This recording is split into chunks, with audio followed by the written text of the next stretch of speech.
Spring break is nearly upon us. Hope nice, restful times are ahead for everybody.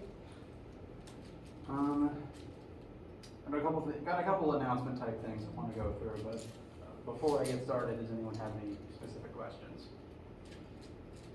Will we get our papers back? You absolutely will. I'm not actually giving them back out right this moment. Oh wait, is everyone in this room taking the test? Yeah. Okay, in that case I can't actually talk about it. I wasn't planning on giving them back in class yet because some students haven't taken it yet. There were some athletes who are out, they're going to make it up this afternoon. But if everyone in this room is taking it, then I can go ahead and I can hand them back to you guys specifically. I did get them graded in time to get them added into the midterm calculations. So the grade on this test is factored into your midterm score. I have not alphabetized these, so it's tricky actually digging through the file.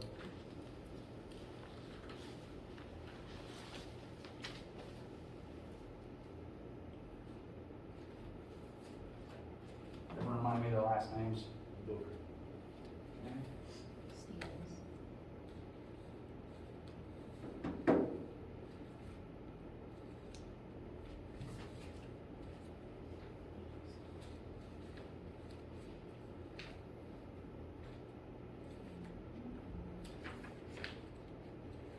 Now my plan is to upload my answer key for this to Brightspace so that you guys can keep this test. It's your work. I want you to hang on to it so you can refer to it when studying for the final. I'm going to upload my answer key so that you can compare notes to it. I tried to make some notes on any incorrect questions so that you could upload.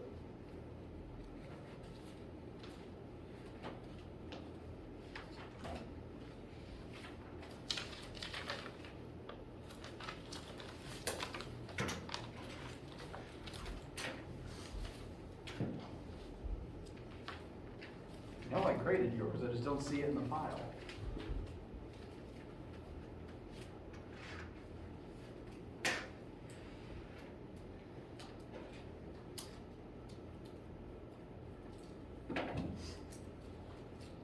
Oh.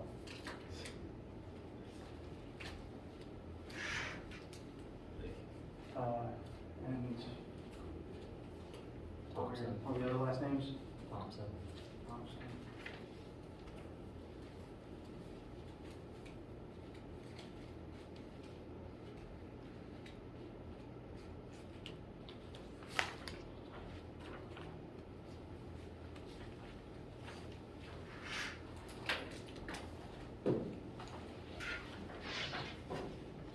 Last name?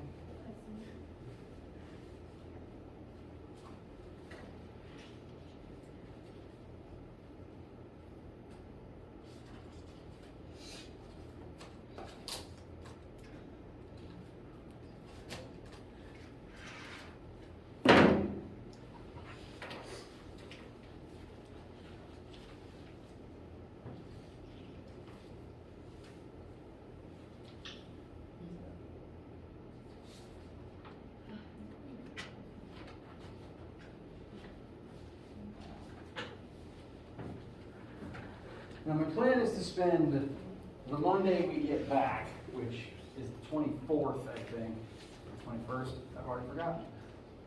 No, it's the 21st. Monday, March 21st, I plan on having a big day with everyone. I presume more people, the people who have not taken, will be back in class. Spend that on a big day going over everything in detail. I'm also, again, going to upload my answer key soon so you can start looking at it if you want. Individual scores were kind of varied across the board, but the average was low B, high C.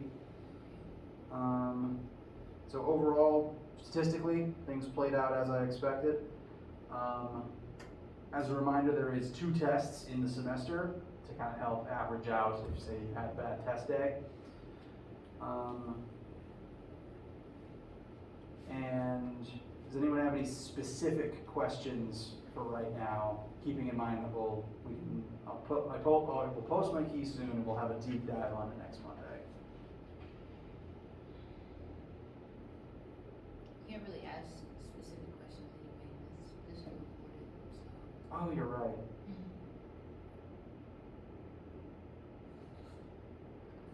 Lost my train of thought for a second there. All right, but we'll have a deep dive on it on Monday. Make sure everyone is able to use this as study material for the eventual end of semester exam. So,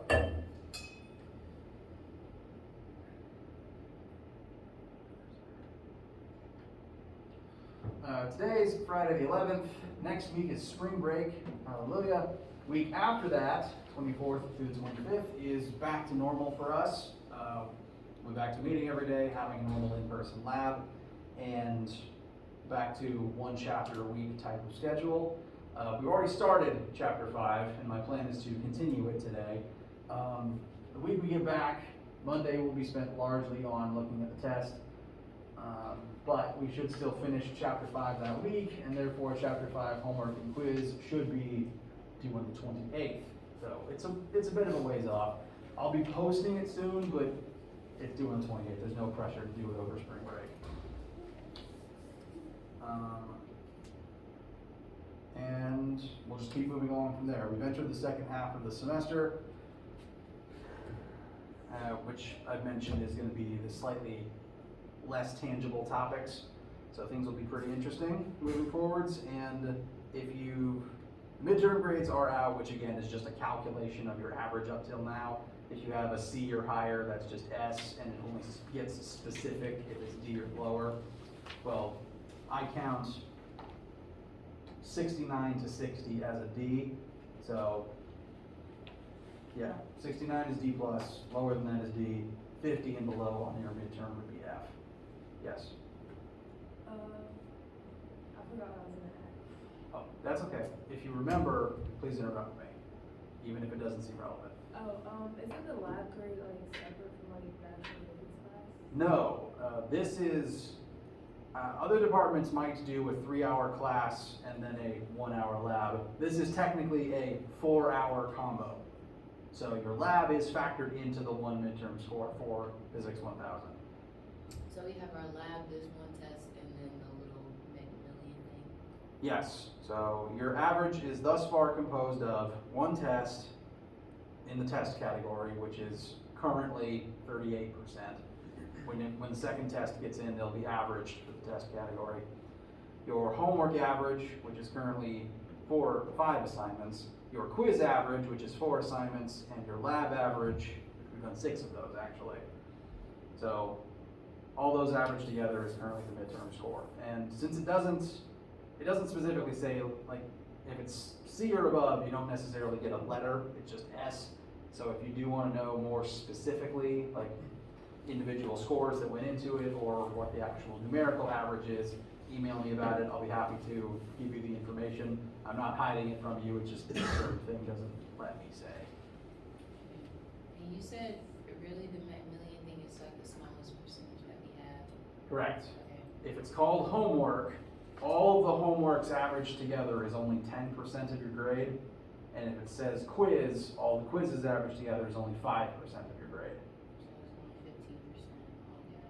Yeah, you could literally not do them and still get a B in the class if you ace everything else. I recommend doing them though, because they're good practice, but they're meant to be very low stakes practice. Excuse me.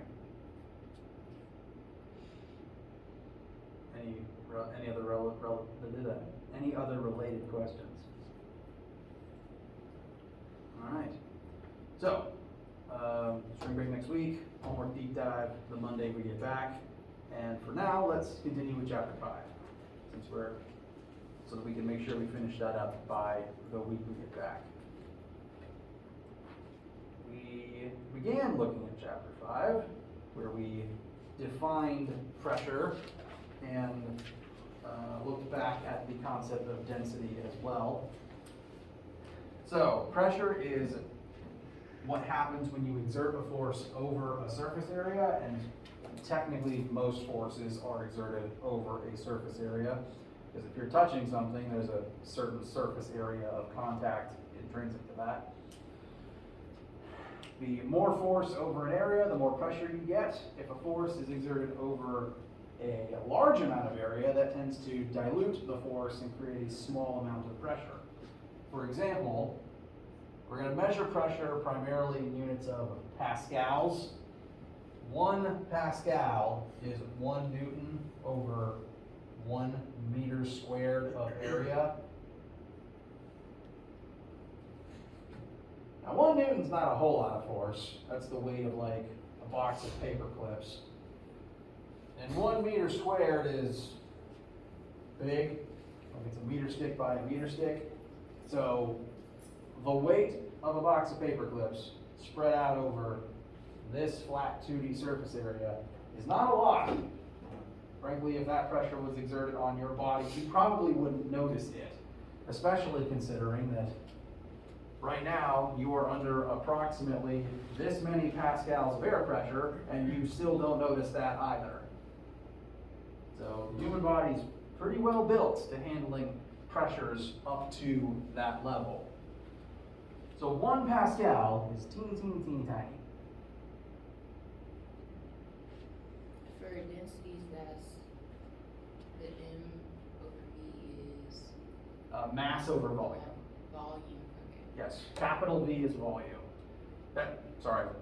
Capital V is volume, lowercase v is velocity. Which, I admit, isn't very clear if you don't see other letters next to it, but that is capital V for volume. My apologies. And then F and A. Yes, force over area is pressure. This is capital P, as opposed to like a lowercase rho for density and also for momentum. It's kind of infuriating that rho was used for momentum and for density. Bless you. Thank you. Considering the physicists have stolen letters from at least 3 different alphabets to make sure that none of them overlap, and yet rho is still used for 2 different things. So, I dislike my own discipline for that, but anyway. And you said it was force over area? Yes, force over area.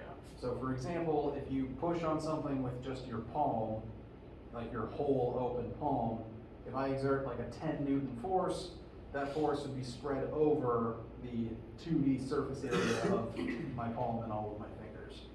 I don't know what that is, because this is not a standard geometric shape, but it's a number that you could calculate.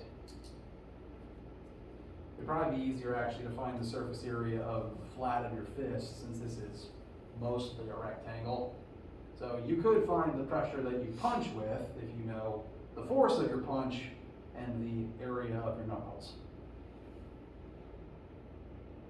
And pressure does tend to be what determines if something breaks more so than just force. So technically speaking, the harder you punch and the smaller your fist is, the more likely you are to hurt something, and also yourself.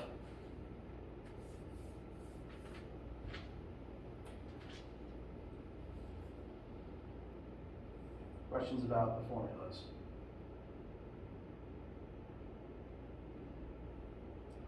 All right.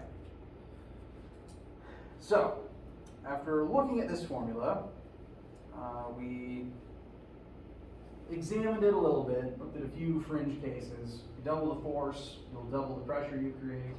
If you cut down the surface area that the force is applied over, you actually increase the pressure. Say the difference between slapping something whole-handed versus just hitting it with your one big knuckle. That will more likely break what you're hitting, but it will also more likely break your knuckle.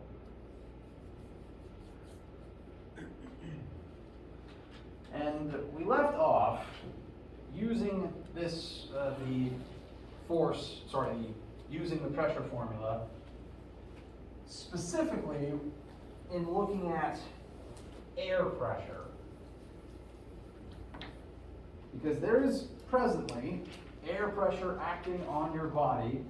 It tends to be, the pressure from the air on Earth tends to be about 101,325 newtons. That does change depending on altitude, temperature, and other weather effects. But that's the average on Earth's surface, and that's the average that human beings were built to exist in. And therefore, if that is the pressure that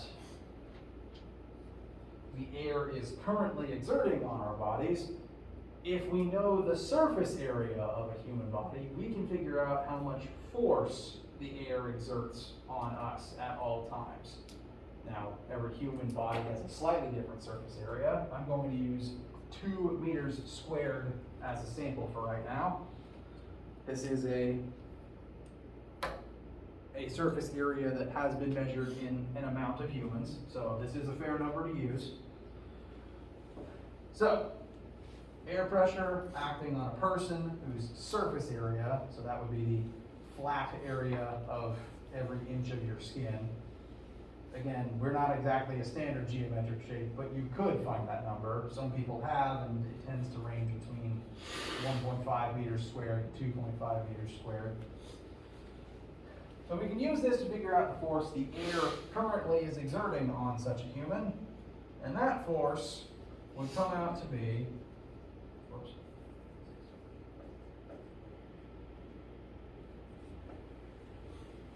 over 200,000 newtons. That's a lot of force. That's a lot of force currently acting on all of us. And yet, have you ever noticed it? Wait, how you got that number again? Pressure equals force over area. Our atmospheric air pressure is this many pascals. That would be equal to air force divided by the surface area of a human in meters squared. So we multiply both sides by 2 to get this 2 out of the denominator. That would leave us with F equals 2 times this number, which is 202,650. So 101,325 is always going to be the atmospheric pressure Approximately. on a person. That number will shift depending on altitude, because if you climb a mountain, that number does drop, but not like to extreme levels. It might go down like a tenth. So if it doesn't say, so in a, let's say a practice problem, if it doesn't say that a person is on a mountain, we should automatically assume that it's this number. Yes, this number is for both physics and chemistry assumed to be average standard laboratory on Earth air pressure. So yes, if it doesn't say, it's safe to assume this is the air pressure in question. Good observation. It does change based on altitude, air temperature, and a bunch of other things related to the weather that I don't fully understand. But it is the average, and so that means that there is literal hundreds of thousands of newtons of air force acting on a human body since the moment you're born. That's acting on babies, and you never notice it. You're also not being immediately crushed by it. For a sense of scale, again, me, average human adult male, only weighs 1,000 newtons. So the force from the air on me is over 200 times that.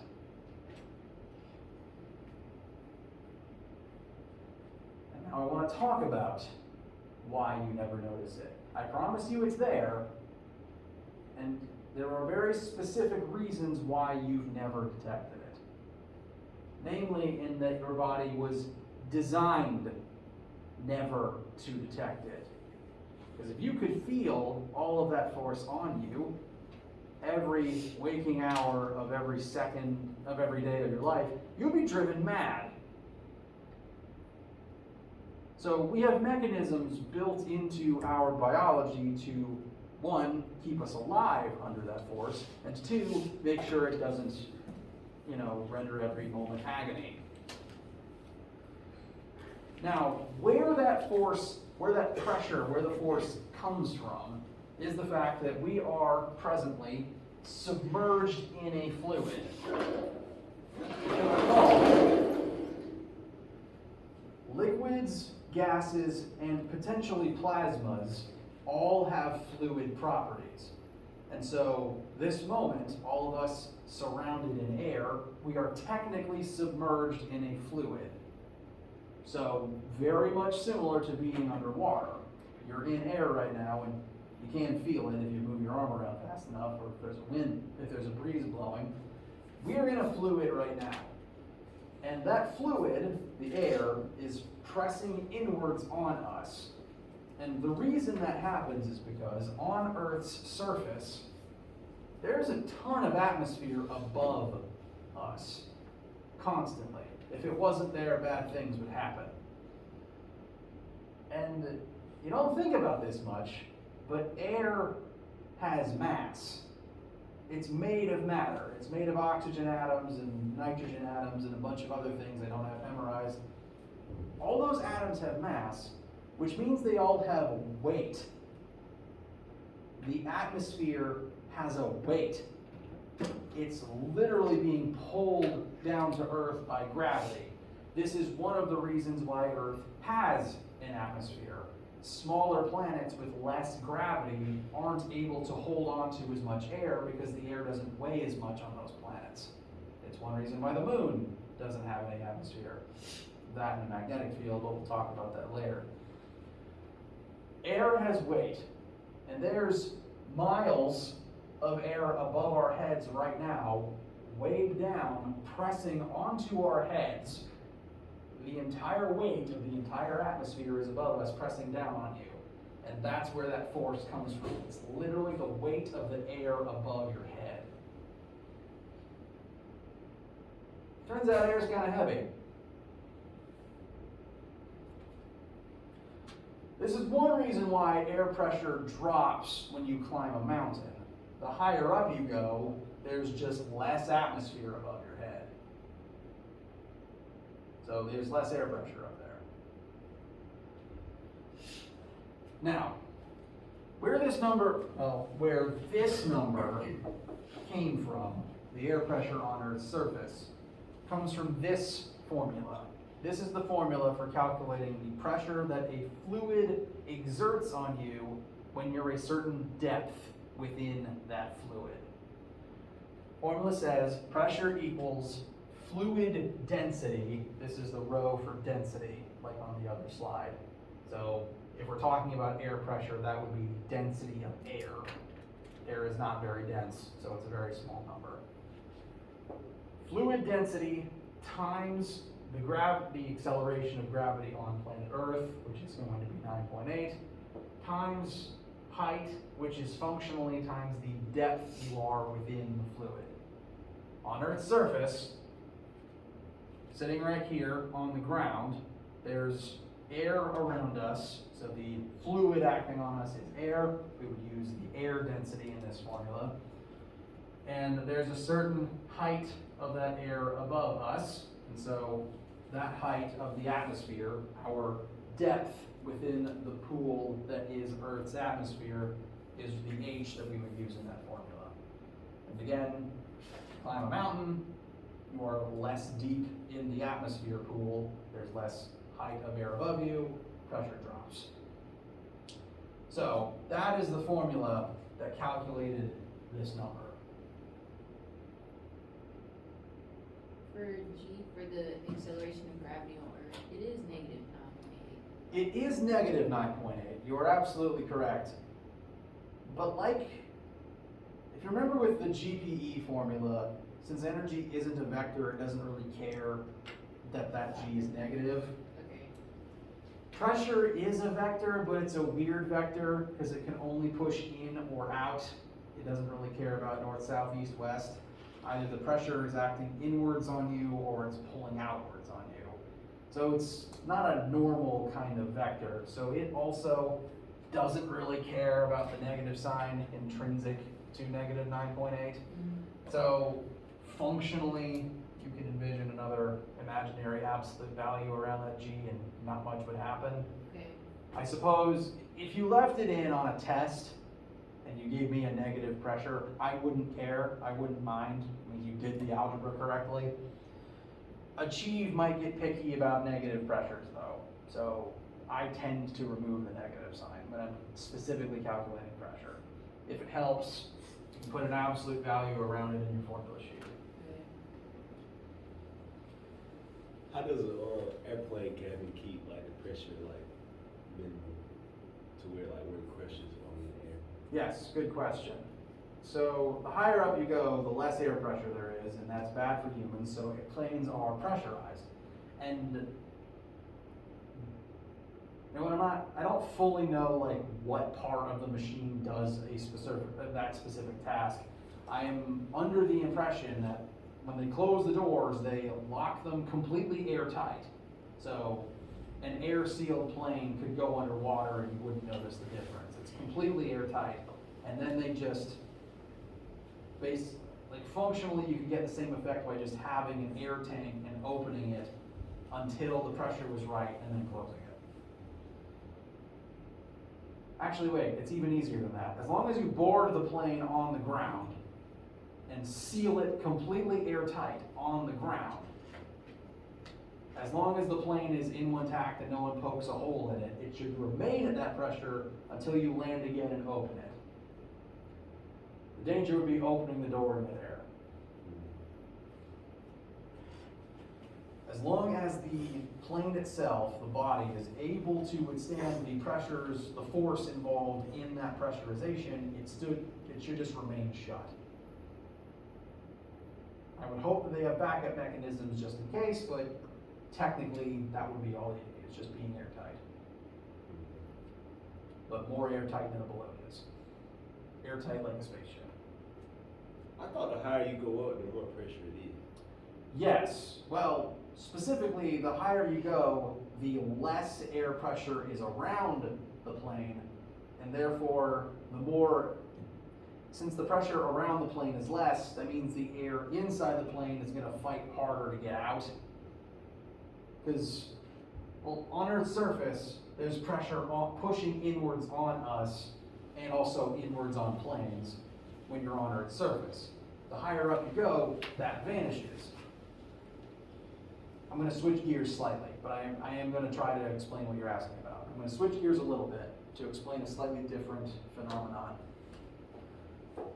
I want to mention why this doesn't bother us. We're designed to live under this condition, on Earth's surface, under this much atmosphere.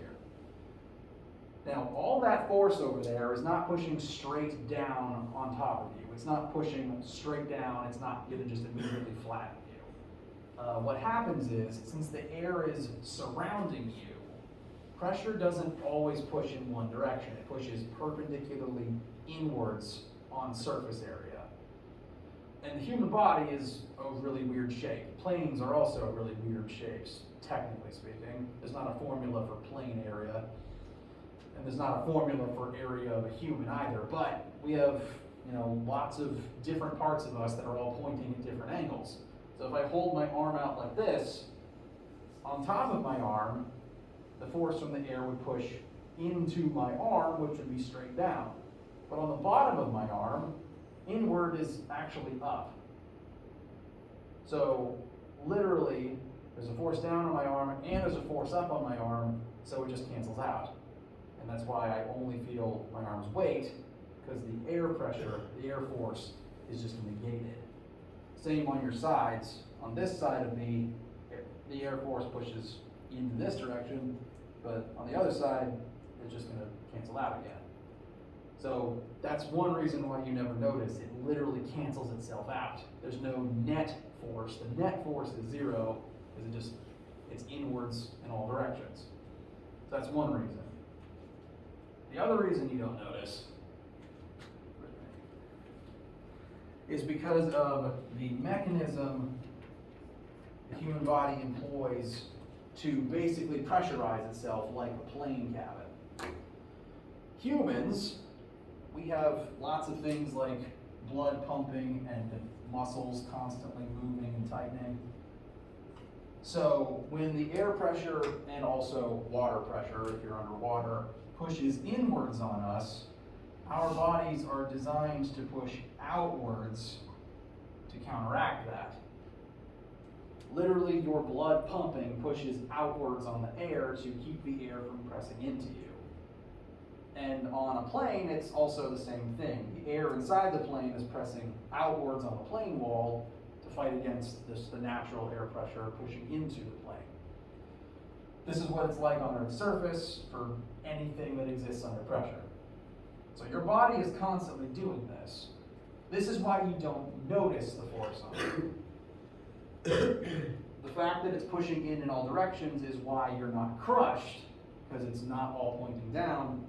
And the fact that you're pushing back against it is why you don't feel it, because it equalizes against your body. The problem is when suddenly your body is doing this, but you suddenly find yourself in an environment with reduced or with no air pressure. Because your body can't stop doing this. As long as you're alive and as long as you're blood pumping, you're always pushing outwards from yourself because we were built to fight against air pressure. So if you were, say, launched into space without a spacesuit, your body's doing this even though there's no air around you, and you literally explode.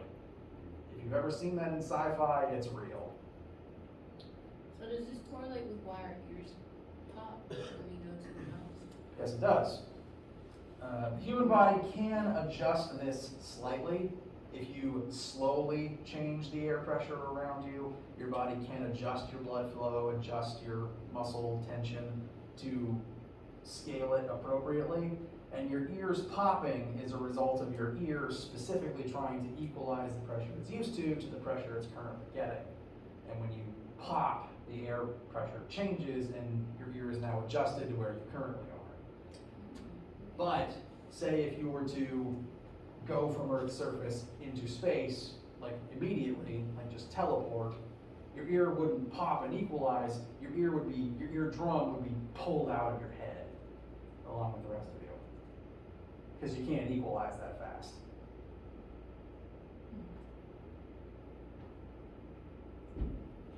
Which is why mountain climbing and deep sea diving should be done very slowly.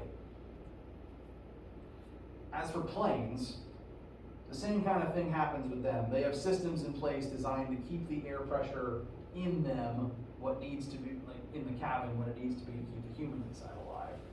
And I'm assuming that if there is an air leak, they have systems in there to introduce more air to press with the same amount outwards.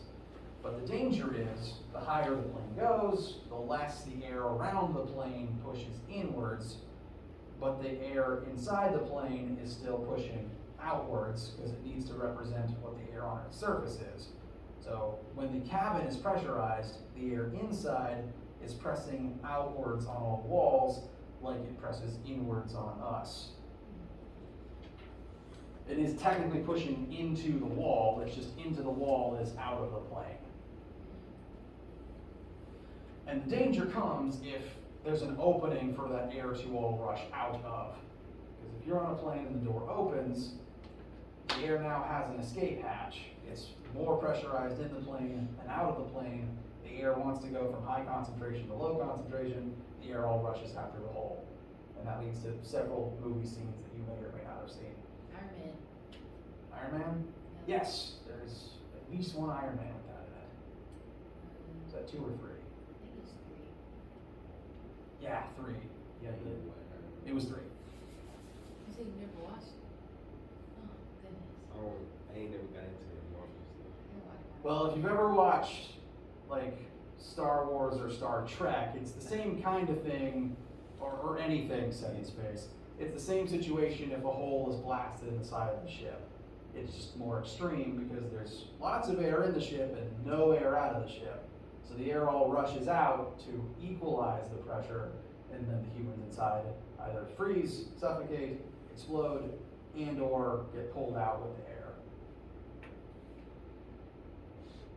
So planes have systems in place to make plane is airtight specifically so that all the air inside of it can't escape and so that it can remain at the right pressure. If it escapes, now the pressure is wrong and you might be suffocated.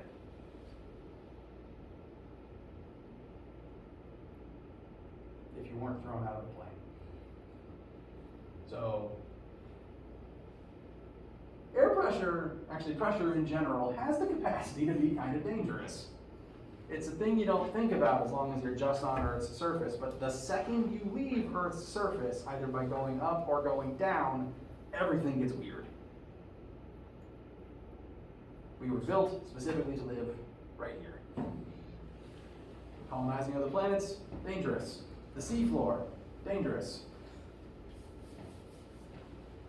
Oh, this same formula also can be used to calculate the water pressure on somebody if they go below water's surface. Because if you go underwater, you're now some depth in water, and since water is more dense than air, that builds pressure faster than air does.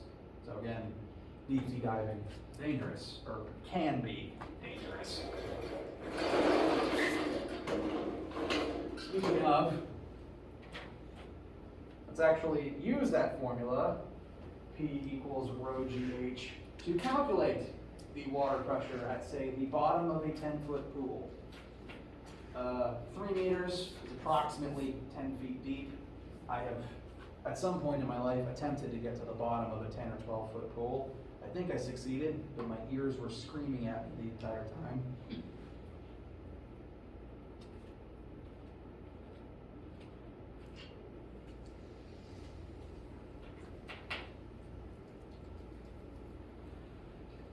Water has a density of 1,000 kilograms per meters cubed, and we are 3 meters beneath the water's surface. That means there's 3 meters of water height above us, so 3 is the number we plug in for H.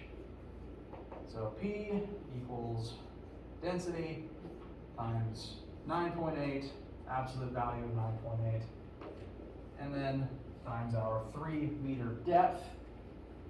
And so 3 meters, or approximately 10 feet underwater, you are under, I believe I'm remembering this number from a previous calculation,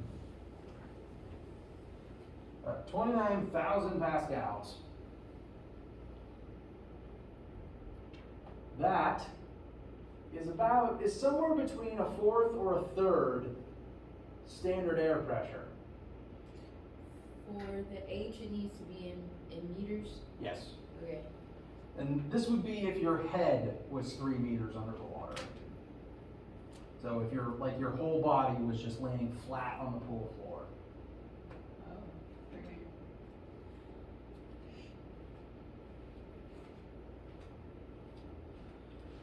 So, about 29,000 pascals. Again, that's about a third or a quarter of standard air pressure just by going 10 feet under. And that's in addition to the air pressure, by the way. Going underwater doesn't get rid of standard air pressure because the air is pressing down on the water's surface. So you still have to add the 1,001 for the Yep. total amount of pressure that's being acted on that person that's 10 feet in the water? Correct. Jeez. This still exists. You only get rid of this by going into space, and then you've got different problems. So, all I asked for was just what the water was doing, and this is correct. That is what the water adds. But technically, if you wanted the full pressure on a human, it would be that plus that. So by going 10 feet under, you increase the pressure on you by somewhere between 25 to 30%. Actually, no, about 30%. Now, let's see what that feels like. The part of your body most sensitive to pressure is your eardrum. That's the part that pops when you change elevation. It's the only part of you that notices the elevation change. You might eventually get short-winded, but your ears notice first. So, pressure equals force over surface area. Therefore, 3 meters underwater, there's this much pressure acting on the area of your eardrums. So, average human eardrum is about 7.85 times 10 to the negative fifth meters. That should say squared, sorry, meters squared, not meters cubed. Which means we can figure out how much force the water is exerting on your eardrums on top of what the air is already doing. So this is the additional force being put on your eardrums by being that deep under.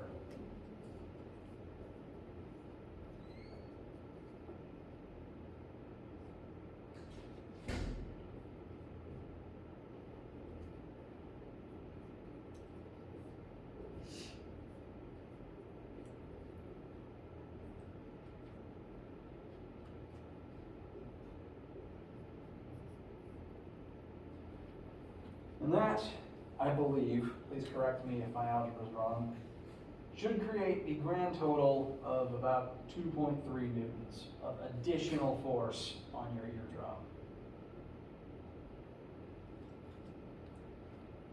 Now, that's pretty small potatoes compared to the force that your eardrum is used to from the air. But again, going underwater doesn't get rid of that previous force. This is 2.3 newtons added on to it. Your body is equipped to cancel out that usual force. It's not equipped when that number starts rising, at least not when it starts rising quickly. So going straight from surface to 10 feet below the water, it's like someone is pressing with 2.5 newtons of force square into your head. I, at least, have a very unfun time if my head is 10 feet underwater. I suppose for maybe a more horrifying visual, technically that same force would be exerted on your eyeball too. Your eye's not that much bigger, at least like your cornea is not much bigger than your eardrum. So that would be like, someone pressing in on your eye. It's not fun. And this is why diving has to be done very slowly so that your body can equalize that pressure and force very slowly. So we know which equation you used based off of what was given to us, or we couldn't have used the P equals F over A for the first part of this question? Correct. Because we didn't know the Yes. pressure?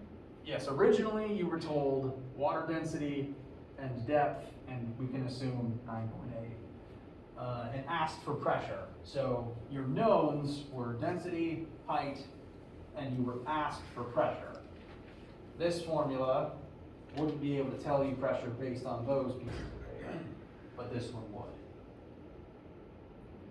Afterwards, after we have pressure and you are given an area, we add area and pressure to our list of knowns, and you're asked for force. That's when this formula becomes useful.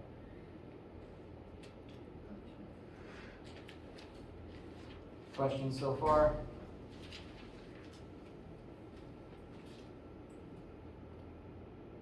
All right. We're near the end, and I don't want to hold you before spring break.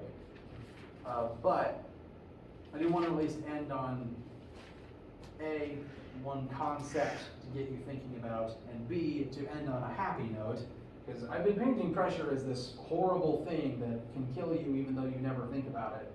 But there is a benefit to all of this math that you never think about, and it's the phenomena known as floating. In physics, we refer to that as buoyancy, and I want to quickly explain why that happens. And it's actually tied into the previous two formulas. You float when you are submerged in a fluid, and that fluid pushes upwards on you.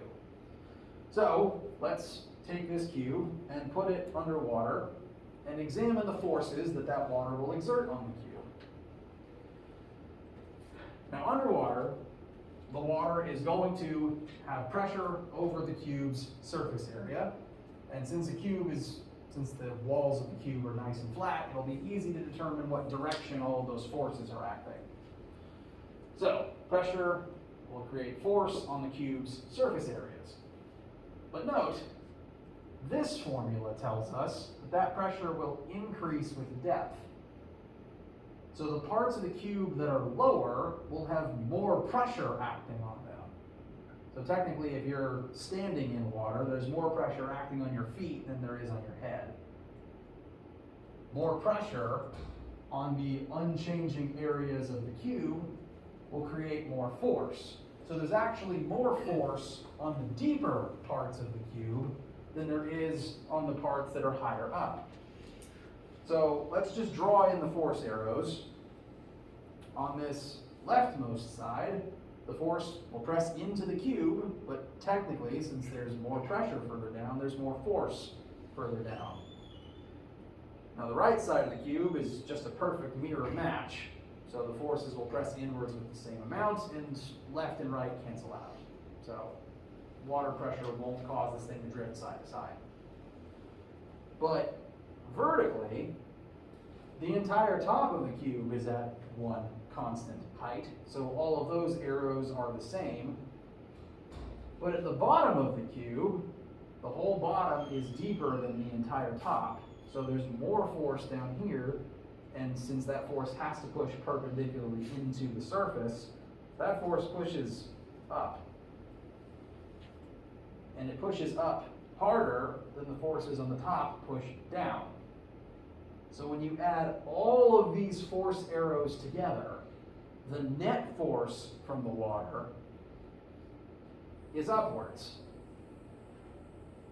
That is the buoyant force. That is what causes floating. And even if you're not floating, like just say you don't happen to float well in water, this still happens to you. And that's why you feel lighter in water, no matter if you're trying to float or not, or if you're just standing in it. You feel lighter in water because of the way all of the water's forces add up on you. This technically happens in air too. It's just air is really not dense, and therefore the buoyant force from air is so small compared to our weight, you don't notice it. But water is way more dense, so it creates more buoyant force. And that's why we have the potential to float in water, or at the very least, you are lighter when under water. I'll give you this formula to copy. We won't use it until next time, but you go ahead and put it in your notes. If you wanted to calculate buoyant force, that would be equal to, so FB is force buoyant. This is the force that, say, water exerts upwards on you when you're in water. That's equal to the density of the water, so the density of the fluid you're submerged in, times the volume of the submerged object, and this is only the amount of the object underwater, it's not the entire object, which is why you don't float unless all of you is in the water, times 9.8, because we're on Earth. So should everyone be able to float? It's possible. The math, for most humans, the math should allow most humans to float, namely in that we are about as dense as water. But exactly how well that works for a specific human being just depends on, well, surface area to weight, volume to weight ratio, basically. Every human is just a different amount of density just depending on a bunch of factors that sometimes they have no control over. One weird one is actually going to be bone density. Some people just have more dense bones than others, and that makes it harder to float. On the other hand, if you're anemic and just have less iron in your body, you're less dense, and therefore you're more likely to float.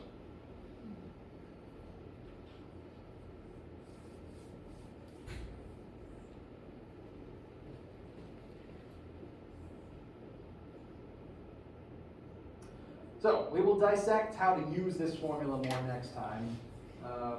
Any questions before we break for the spring break? All right. The tests are yours. Keep them. You can study from them. You never have to give them back. I'll be uploading my answer keys soon so that you can compare notes to it. If you have questions about the test, I'll be in this room giving more tests today.